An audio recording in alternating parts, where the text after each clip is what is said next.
Good morning, everyone. I'm Charles Bystock, CEO of Windsor Group. It's 11 a.m. Eastern, Wednesday, February 24th. We are in Vaccine for Humans, but what's the cure for business? Digital transformation and sourcing experts weigh in.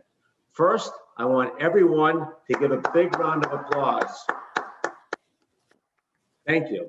Thank you for being here with us this morning. We appreciate it. And I know it's going to be time well spent. I think we can all say we live in the most challenging of times. No matter what your business, we need to be on point now more than ever. A CIO said to me, it's no longer the big beating the small, but the fast beating the slow. You know, today to compete to win, it's not just about change, it's about changing fast. As IT business and leaders all want to know, where do we go from here? Fortunately, with this distinguished panel, we have the answers. We have Ricky Caplin, CEO, Tech Mahindra, HLS. Thank you, Ricky, for joining us. Brian Klingbeil, Chief Strategy Officer, Ensono. Thank you, Brian. Simon Walsh, CEO, NTT Americas. And thank you, Simon. And our moderator, Julia Davis, Global CIO, R1 RCM. I also want to thank our friends at the Born Group and Active Blogs for all their hard work in putting this together. So without further ado, we want to hand this over to Julia to kick us off. Thank you, Charles. Julia. Thank you. Thank you for all the introductions and for hosting the event for us today.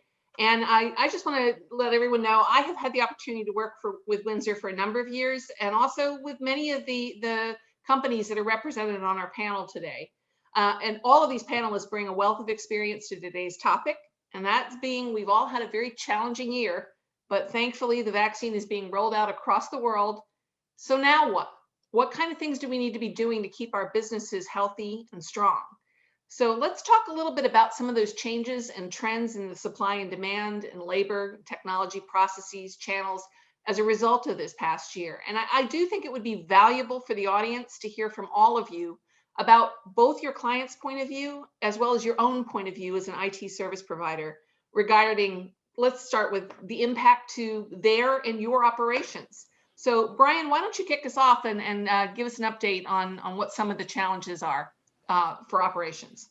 Sure. Briefly for the audience, without doing an Ensono commercial, my company does IT outsourcing for large scale enterprises. The only reason that's relevant here is because it gives me particular insight into what many companies across the globe are doing. And what we've noticed is right off the bat, obviously there were like in the thick of it, immediate impacts that people needed to deal with, most of them largely built around mobile workforce. I'm sure you guys have all had your fill of that sort of discussion, but there are also lasting impacts. And because my base of clients is diverse, it was really, really varied. There were volume increases across the board, and you might say, okay, that's a nice problem to have, but it's still a problem. Sometimes that volume increase was a good thing. You all heard about wholesale grocers and the impact on food providers. A number of my clients are in that business, and yes, they had that good problem, but it's still a problem that needed to be dealt with. But some of my clients are also state governments, and one of the volume problems that you probably no doubt read about, which is just the worst story, is increase in unemployment claims.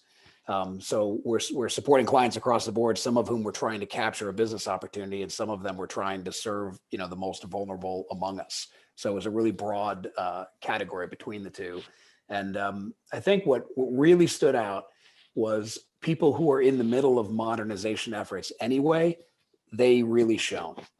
And people who had sort of been kicking the can down the road on projects really struggled during that time. And there's some very obvious examples like, did everybody have a laptop, and did you have a good, VPN service and good security and, Windows Virtual Desktop, that type of thing. There were some very non-obvious things like, was I able to make changes to my application portfolio or individual applications quickly?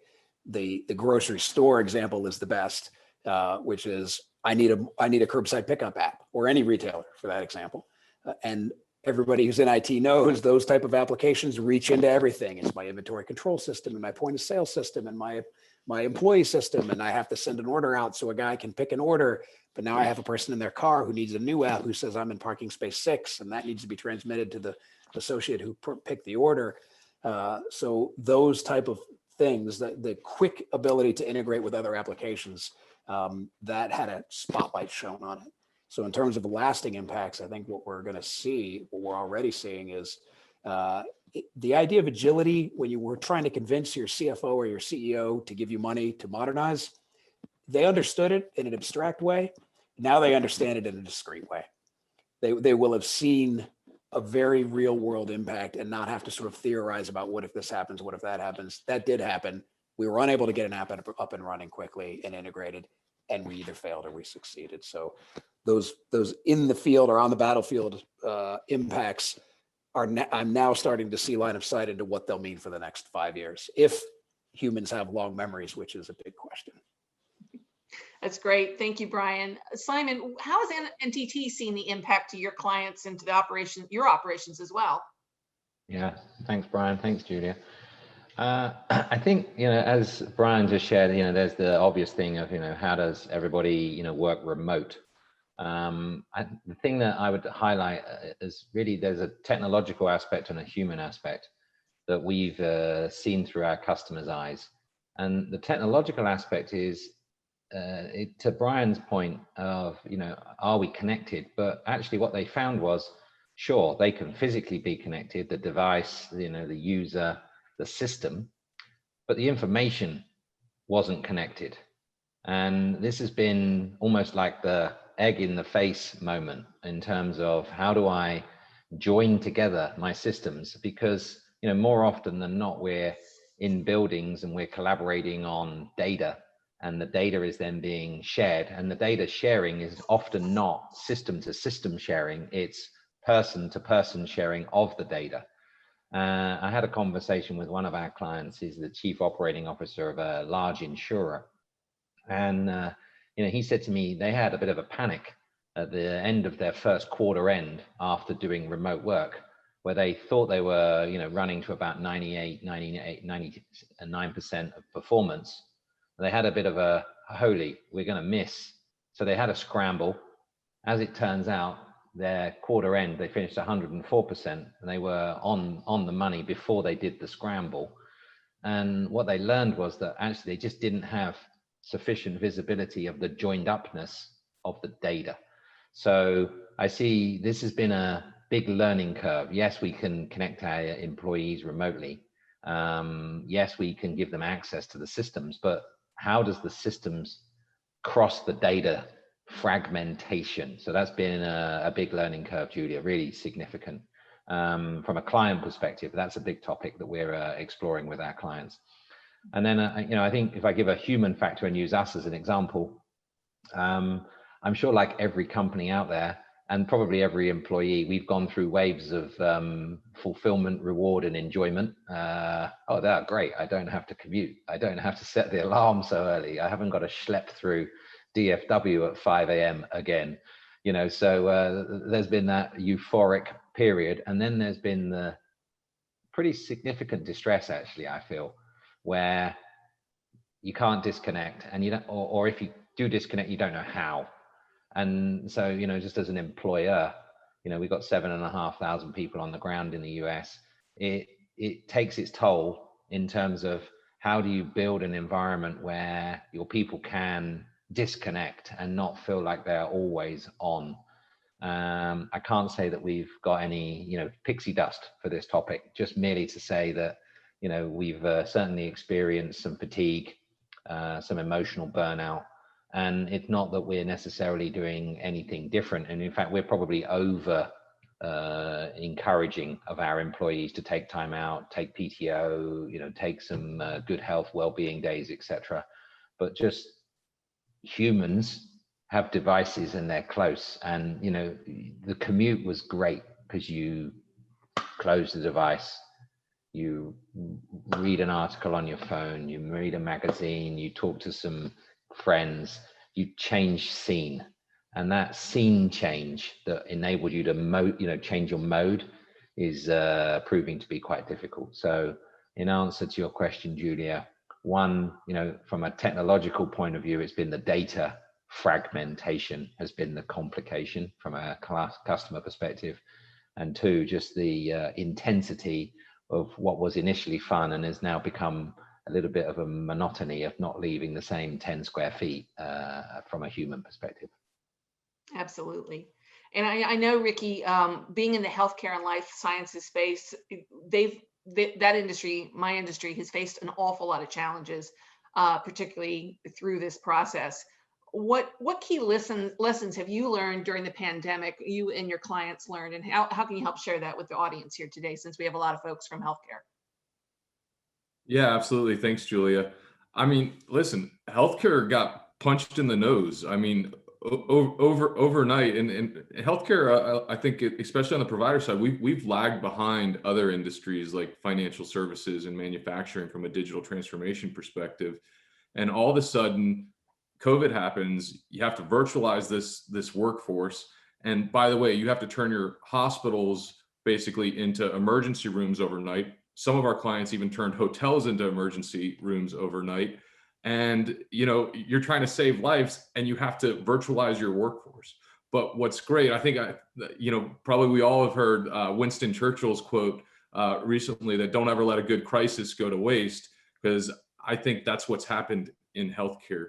You've seen 10 years of innovation happen in 10 months. And so even though we've gone through tremendous pain, I'm seeing people rise to the occasion. I'll give you some examples of that. You have my company, that we were just like everyone else. We had office space, and we had people going in, and we had a lot of younger employees in the company. I would have been the first person to say, you can't let young people go home and or they're just going to watch TV and goof off all day.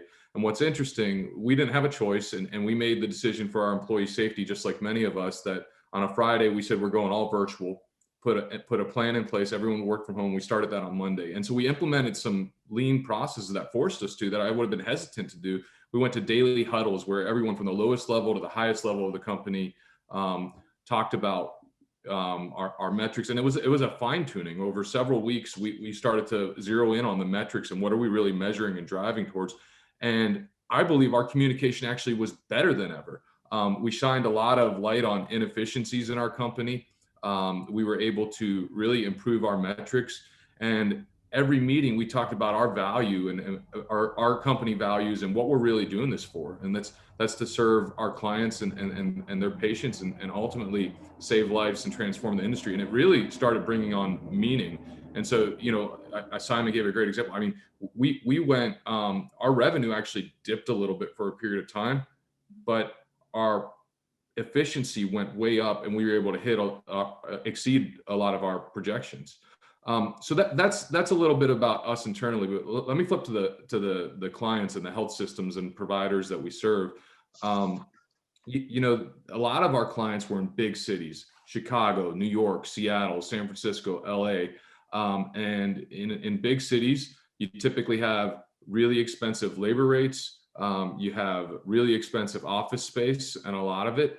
And like we're talking about earlier, overnight, it was virtualized. You had ghost towns. And what I've heard from some leaders of very large organizations in these cities is they don't intend to ever go back. They're going to have some innovation space, some collaboration space, and a little bit of space for HR and onboarding. I was talking to a leader, one of the top health systems in New York City, and he's like trying to reimagine the experience of how can we get interaction and people to come in, and what does that design of that space need to look like in the future. But I think you're gonna see a lot of some cities shrinking, some growing, a lot of people moving to more rural areas. And that ties into the next point that Brian and Simon alluded to. You have this globalization of the workforce happening right now. All of a sudden I can be in New York City and hire someone in Birmingham, Alabama, and pay them 40% less, potentially. But what I think you're also going to see is that person from Birmingham, Alabama is going to be recruited from San Francisco, Seattle, and technology companies anywhere in the world. And you're going to see some balancing that takes place. So there should be some drop in labor costs for certain cities, but I think you're also going to see anybody who has a skill set can work from anywhere. And that's going to happen, especially for all of us that are in technology.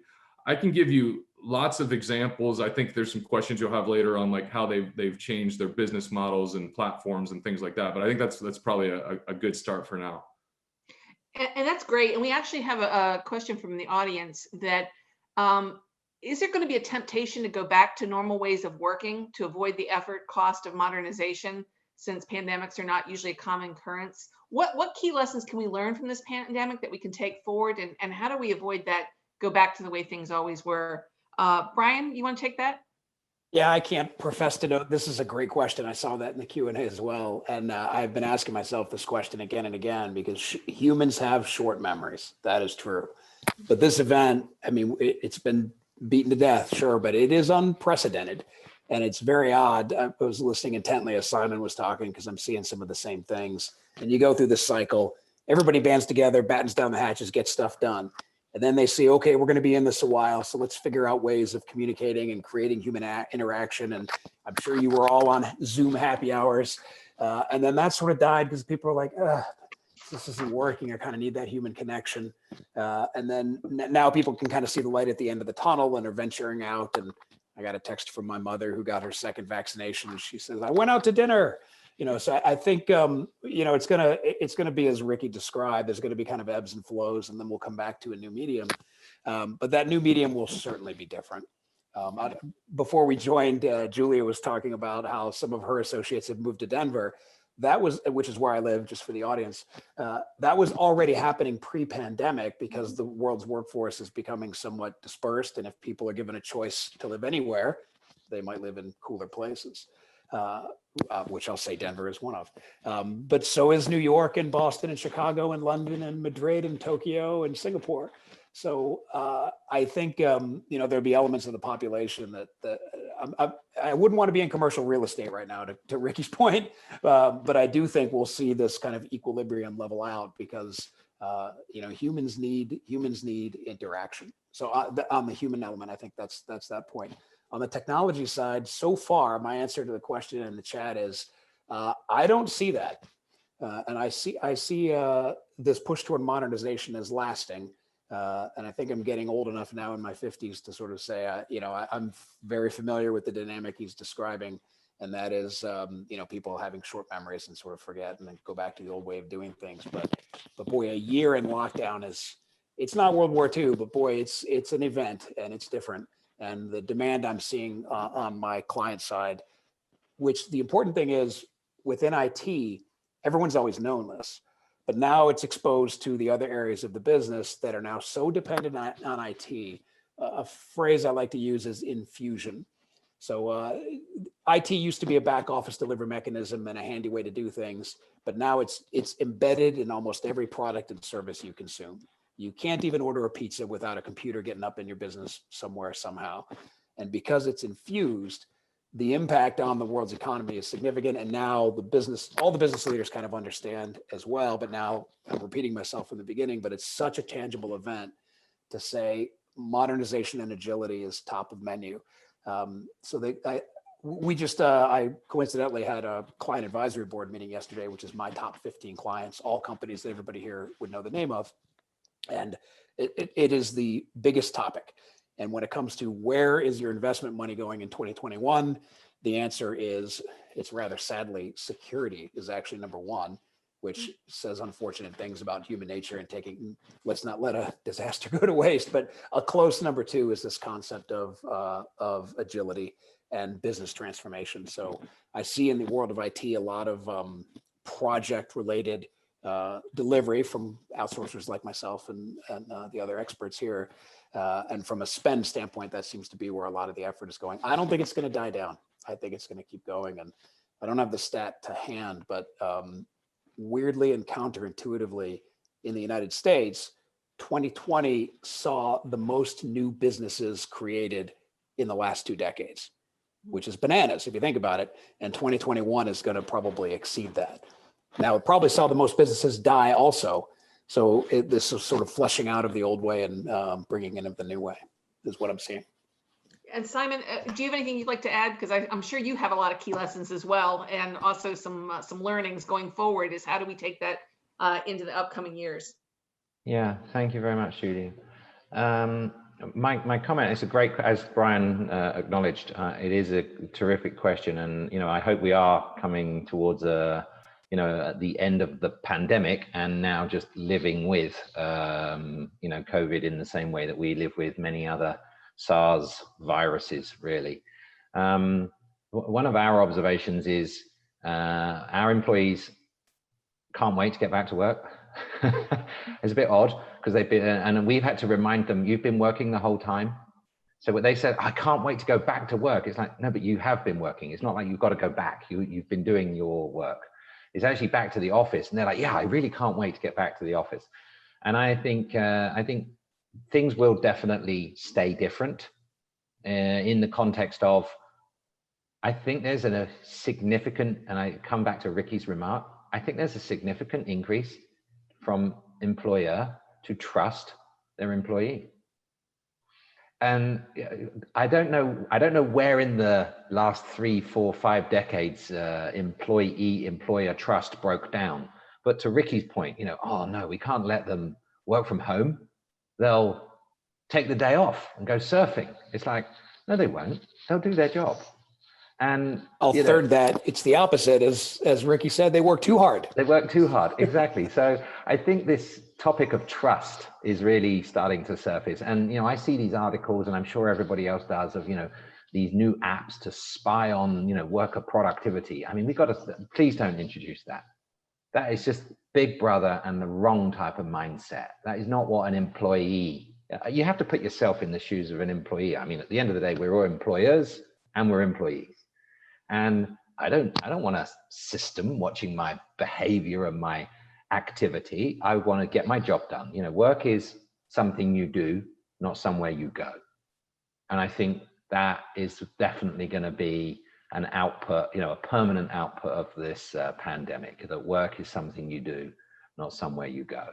And I really sincerely hope that this topic of trust your employees to do the honorable thing and get their work done, and don't feel like you've got to micromanage them by clock watching their arrival times. I mean, honestly, this is the 21st century, and I hope that the modern way of working can stay as it has been, which is go anywhere, get the work done, be professional, don't compromise on quality. And that's the hard bit. The hard bit is, how do you maintain the quality, especially because quality often requires brainstorming, training, sharing, collaborating.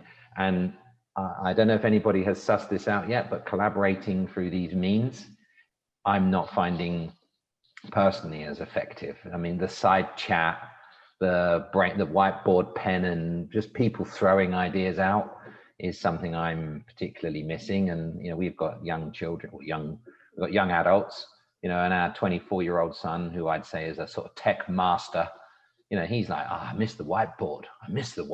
So, I don't think it's just the old farts like me. I think it's also the young generation as well. Yeah, I think everybody misses that human connection. That's for sure. I don't think that's ever going to quite go away. And I think we were talking about that too, in terms of how do we handle the innovation space, and how do we keep that going? So Ricky, let's talk a little bit about our next topic, which is, have you seen anything less obvious changes, or anything more interesting that either your clients or yourself are having to incorporate in your business?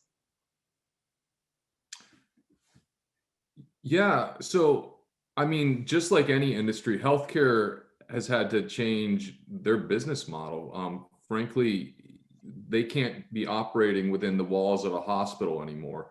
So this idea of virtual health has been accelerated. And if you think about it, you've got a lot of people that might be in their late 50s all the way up to 90s that probably didn't use technology that much, use platforms and use apps, that overnight figured it out pretty quickly and started using it. And frankly, it's safer for them, and it's now becoming easier. And I think that has something to do with what's happened in tech in general, right? There's been tons of cash infused in the market, but also you've like doubled your market cap by all these people that didn't use technology, which are now using it. And so if you look at healthcare, the same thing is happening. Every client of mine might have done 5 telehealth visits a day, and now they're doing 5,000 telehealth visits a day. That might be a little bit of exaggeration depending on the health system, but you get the point. It's a lot. And so when you look at the way virtual health is done today, it's very fragmented, just like Brian and Simon were talking about, in other industries. There's an app for this, a different app for this, a portal for this, and they kind of stitch it all together to make one experience, which isn't a great experience at all, frankly. And so now you're seeing this tremendous investment in a digital roadmap, a virtual health strategy. How are we going to get outside of the 4 walls of a hospital? Digital front doors. All of a sudden, this has become really, really important. And so we're seeing companies evolve their business models. Obviously, there was a temporary change in the reimbursement models. And I think this is going to be one of the things that we'll see, maybe some lasting change if the government kind of continues to move that forward and reimburses you the same for seeing a patient outside the walls of a hospital, it becomes an easy business case. So I think that's yet to be determined. And to go back to the earlier question about what's going to stick and what's not, I'd say there's a new normal that is going to be an equilibrium. Just like this virtual health, it's accelerated. We're not going to go back. I don't know what the exact combination is from when you go in to actually have a rash looked at versus overnight, but I know it's here. It's here to stay. I know personally, I'm a million miler. I used to fly 150,000 miles a year, and I haven't flown commercially since the pandemic. I don't plan on ever going back. I will travel and see some people, but it's not going to be like it used to. I can travel to 27 cities in 1 week just on Zoom meetings. There's no need anymore to travel around. So there's some changes. One other story that doesn't directly answer your question, but I really wanted to share with this group. I was speaking to my good friend Nader Merabi, the chief digital officer of NYU in New York, and he's a big foodie. He was going out to restaurants in New York for a while. Really hasn't been able to since the pandemic. But we've all who have been able to go to restaurants, depending on what state we live in, have noticed change that restaurants have done. Right? So they took their menus. They're all digital. These QR codes. You sign them, and what's cool is it's safe and it's easy. But think about from a restaurant perspective, and this was his example. Like you can literally change the menu in real time, depending on hey, you just sold your last filet mignon, or you ran out of spinach or something like that. You can substitute it for real time. Supply and demand, you can change the pricing in real time. And so I think that's going to be like a permanent change we see in the restaurant industry, just to break it down and compare that to permanent changes in virtual health for health systems.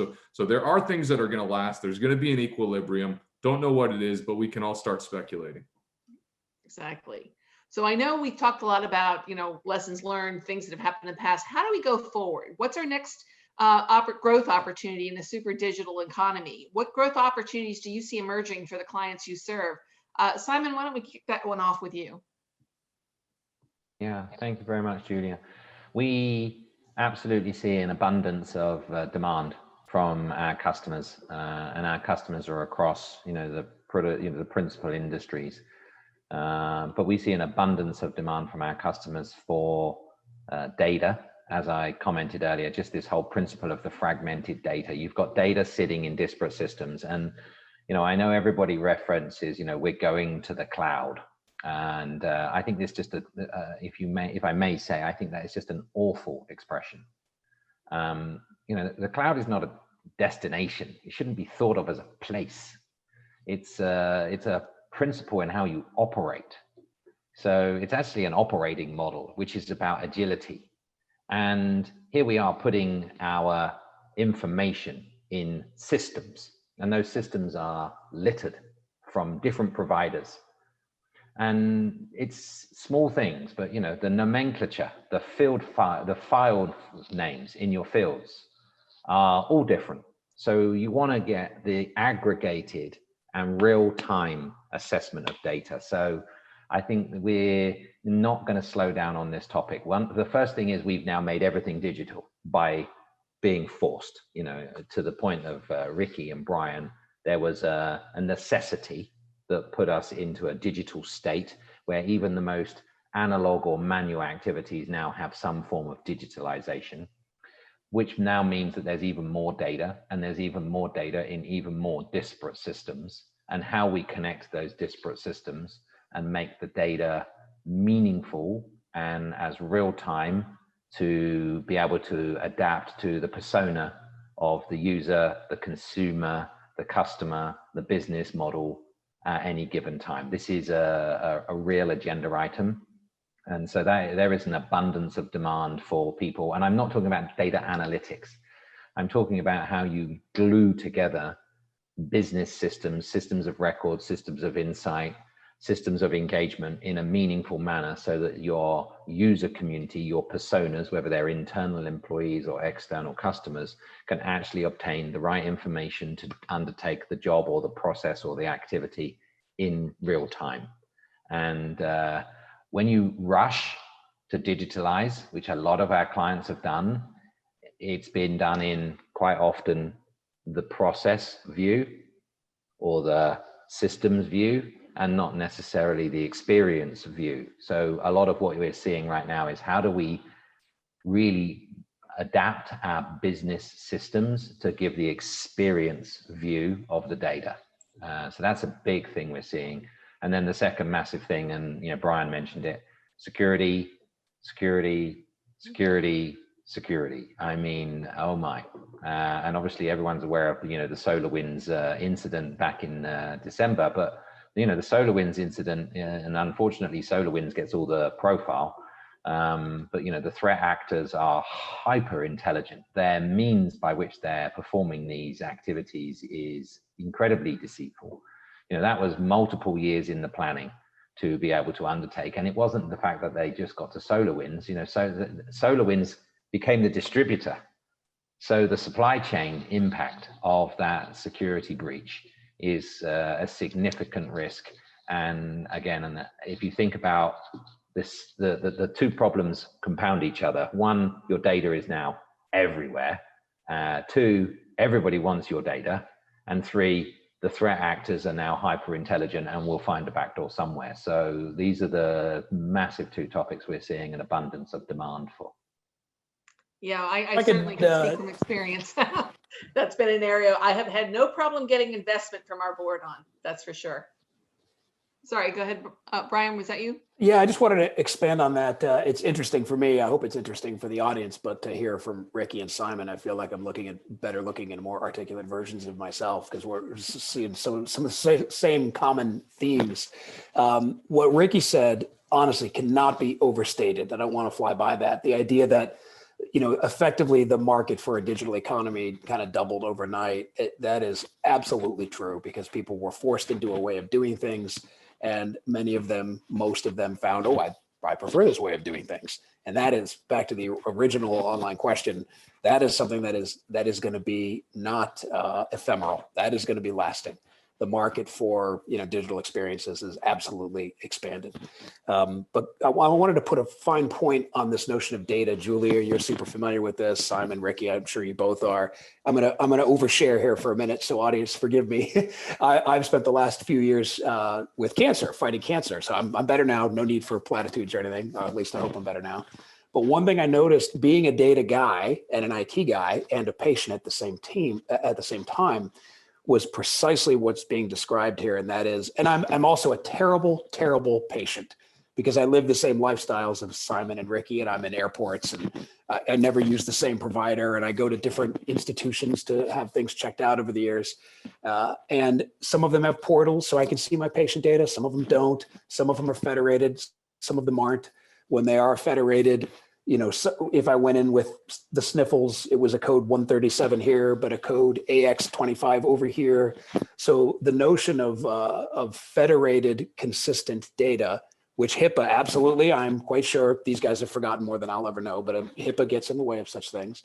But imagine a world where you could have a data lake of all of your patient information, anonymized, but presented in a consistent, clean way where all the data is the same. The nomenclature, as Simon referred to, is all the same, codes are the same. And then, perhaps my situation would have been unearthed because I had weird issues for 3 years, but nobody ever pieced them together and said, well, that guy should really get a PET scan. That would have been fantastic. I probably would have had a better experience for 2 years. So this idea, I want to make sure this one hits home. That is not necessarily a technology problem. That is a process problem and a data cleanliness problem. Judson, last name I can't remember, but at Microsoft has this great quote that he said, without good, clean, organized data, all that AI will allow you to do is make mistakes with greater confidence than ever before. So we're seeing the demand, I think, that Simon's talking about, in that just sorting that data. How do I make it all consistent? Where do I store it? How do I back it up? How do I integrate it? How do I create access to it and create clean data at the bottom of the kind of data pyramid, where at the top is companies like Waze doing clever things, telling you how to get from point A to point B, should there ever be crowded streets again. That's for your data scientists, but the stuff at the bottom is where we all need to start and where we're seeing a lot of demand. And yet we can't get IBM Watson Healthcare. They're trying to sell that off. They haven't been able to figure this one out. I know I personally would be vested in that. That's funny, Julie. We were just talking about this. This whole concept of healthcare, of course, and these guys have forgotten more than I'll ever know. But we're seeing demand. Mayo Clinic is one of my clients. We're now working with Google. We actually did a deal with NHS in the UK and partnered with the Turing Group to help create a database for COVID specifically. So there's all this work, and my company's not that big. So when I see the demand again and again, I know something's happening. And then weirdly, Google makes a big investment and IBM backs away.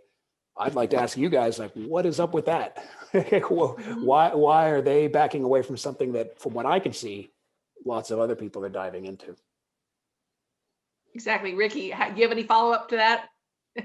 Putting Ricky on the spot. Yep. On IBM, I'm not touching that. Well, how about, what are you seeing? What IT platform or services are you and your clients investing in to meet some of these growth opportunities? IBM aside. Yeah, great question. Yeah, so I'll give you a few examples. I touched on the virtual health space, but we hired a gentleman named Ed Marks as our chief digital officer. He's a former CIO of Cleveland Clinic, and this happened like in January. I always say it's better to be lucky than good. And so one of the reasons he wanted to come to us was to actually tackle this challenge of virtual health and to build an enterprise platform that could be everything from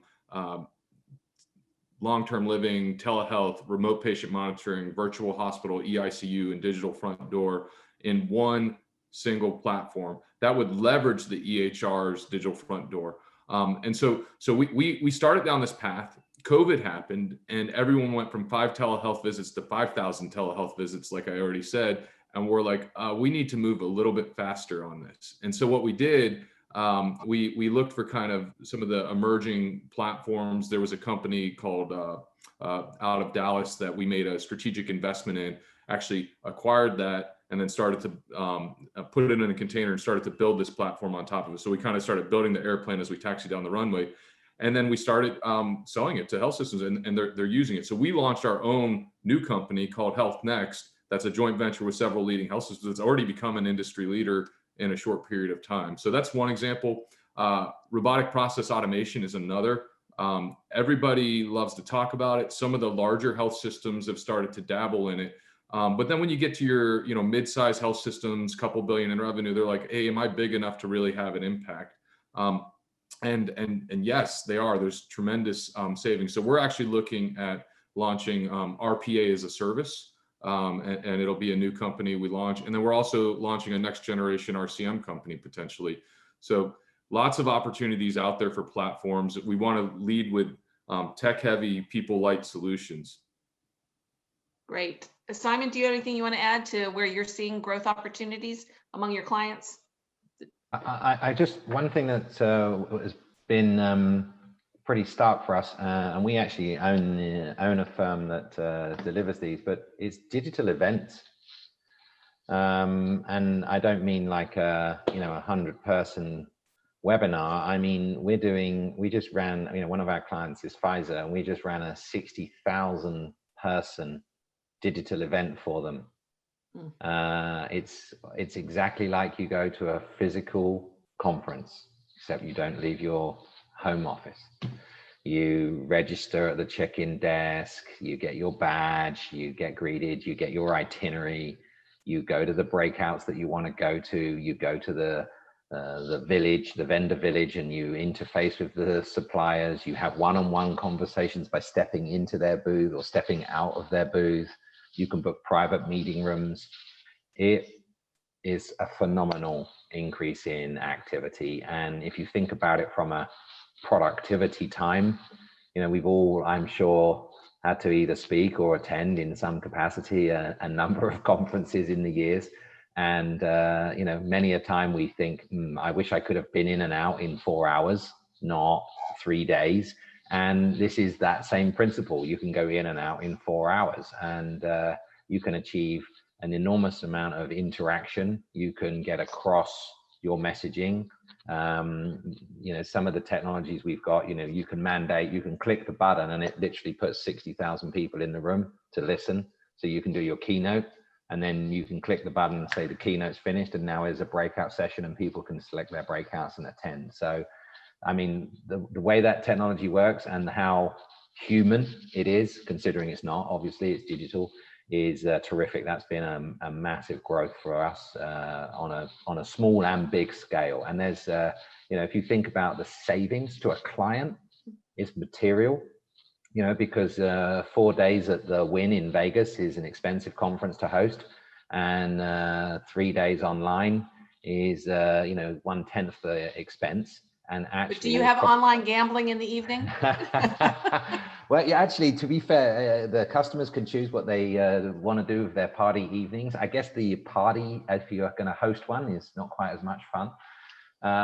That's the one downside. But I think if you think about productivity and audience reach, your actual attendance goes up. So it's been a phenomenal gain for our clients, seeing that come through, come to life. I mean, it's been around, but it's been forced upon us. And, you know, we've had to do a lot of software development to accelerate with some of the customer demand on those systems, but it's a phenomenal thing. Great.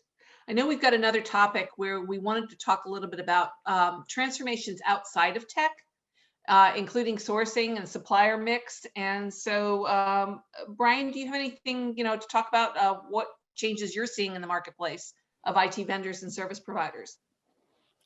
I think it's really just an acceleration of more of the same. I'm still kind of personally shocked to see how much hardware sales, you know, all this talk of cloud, and forgive me for using the word again, but, you know, new ways of doing things, but, you know, the old ways are kind of still there, meaning like there are still people who want to build their own data centers and put servers in them and run their IT themselves, which always sort of shocks me.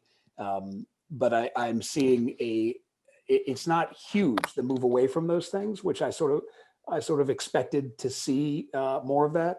And I think some of that is being tempered by security concerns and complexity concerns. And, you know, there are some applications written in the past that, you know, they cannot, as much as Amazon and Microsoft would like to think, they cannot just be dragged and dropped, you know, into a cloud environment and made virtual, whether it's a code issue or a contracting issue, or I sunk $30 million to build that data center and my board wants to see me get a return on those things. So I wouldn't say I'd see significant change in behaviors there yet, but probably a bump forward.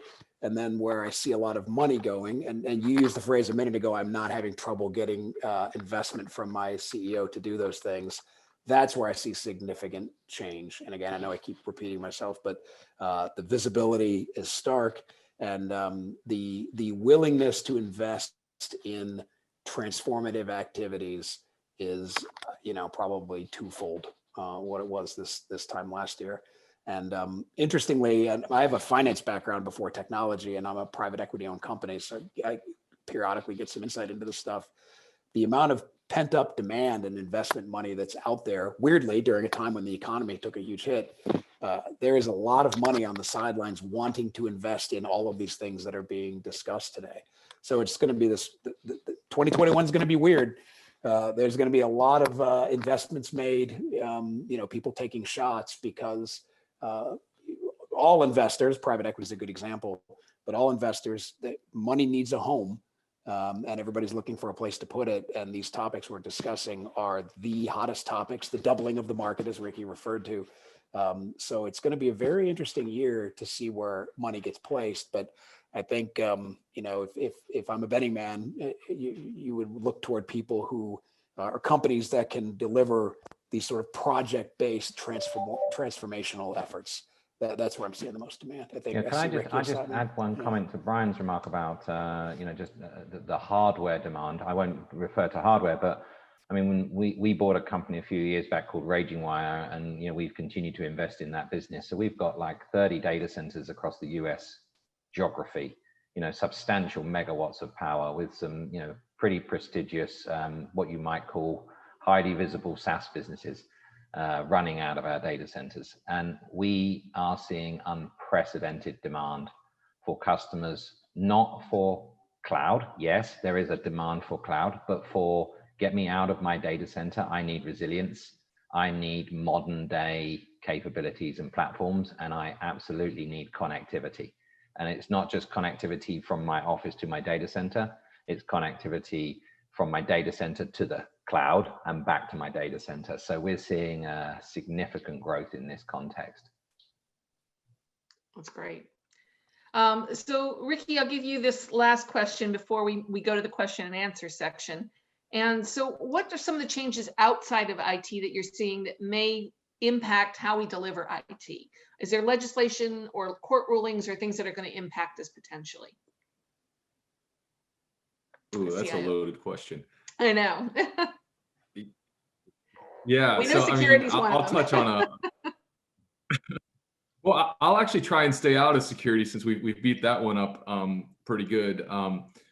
You mentioned regulations and politics and kind of macro circumstances that are going to change some of these things. For healthcare specifically, there's a lot of Medicaid and type reimbursements, and the reimbursement model that was temporary changed.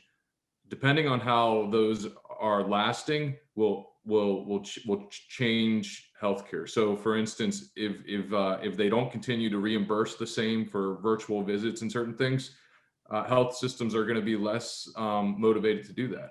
And so, and frankly, I think the reimbursement model has probably been one of the biggest challengers or reasons for the laggard approach that health systems have taken. So I think depending on what happens with some of the reimbursement models around virtual health and telehealth and things like that, that's going to impact it.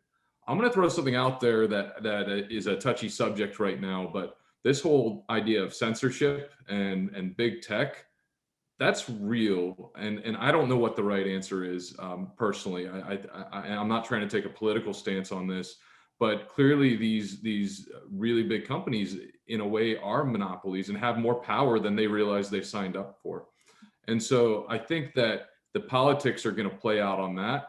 And depending on how those come, you might see a lot of impactful changes throughout technology.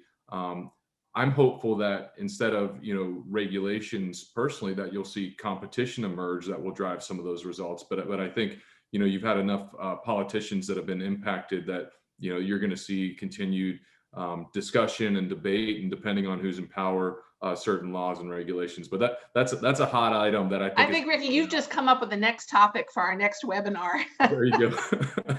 We could probably spend a whole hour on that topic alone. But I wanted to, before I open this up for questions, I just wanted to share to everyone my experience as the CIO in the healthcare space. This last year has been extremely challenging, and the need for transformation and funding for transformation in our industry has never been more paramount.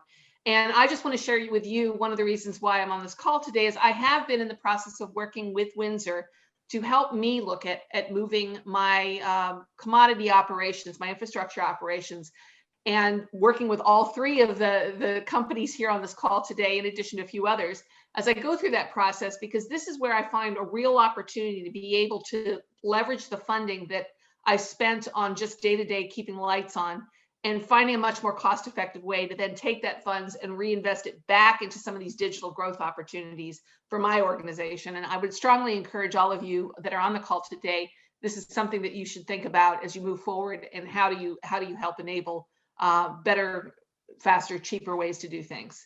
So with that being said, I'm going to open it up for questions, and you should find that there's a question and answer area where you can type in your specific questions, and we'll go through that. And I think we've got some coming through now, specifically that we can ask.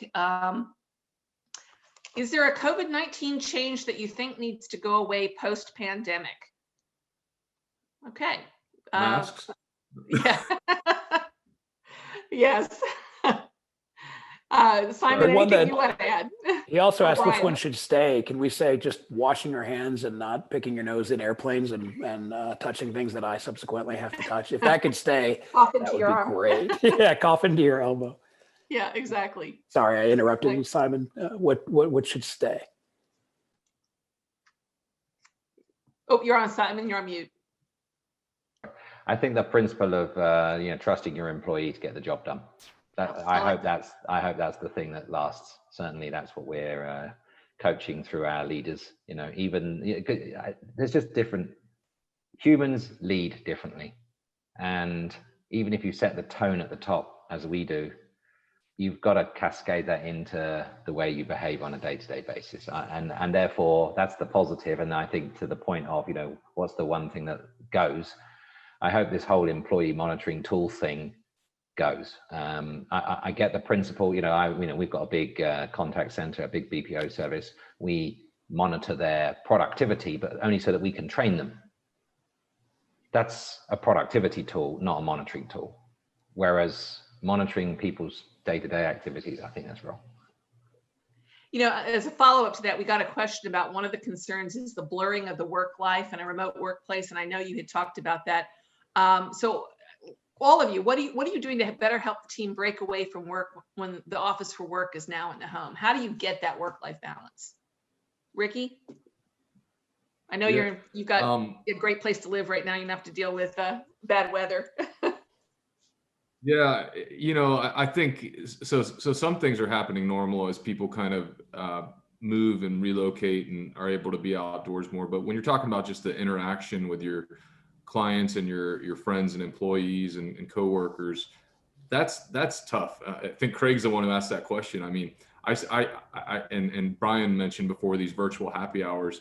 For me, I stopped doing them in like big groups, and I will just have either a virtual coffee or a virtual happy hour with friends and socialize. But one of the things I did about a month ago was I started a virtual book club where I took it's literally it turned into more people than I planned on, but it's like 18 people. Some are friends, some are coworkers and stuff like, and it's just crazy. Just having time of fellowship with other people is really important. I didn't think it could be done virtually, but there's no way we ever would have gotten this motley group of people together had it not been for Zoom or whatever platform we're using.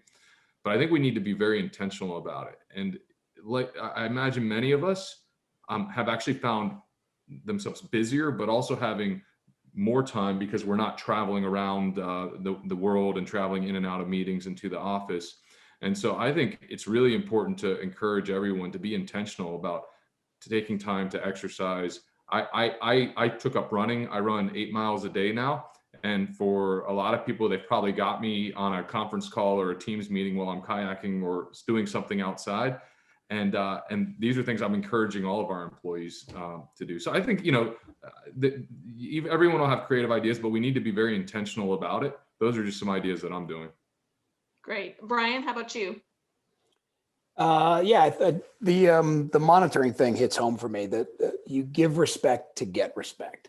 Now you also have to have good management in place to, keep your employees pointed in the right direction. But I very much behind what Simon said there, and tone at the top for those leaders that are on the call is very important. We, even before pandemic, we were using this phrase work-life integration, and we thought we were really cool.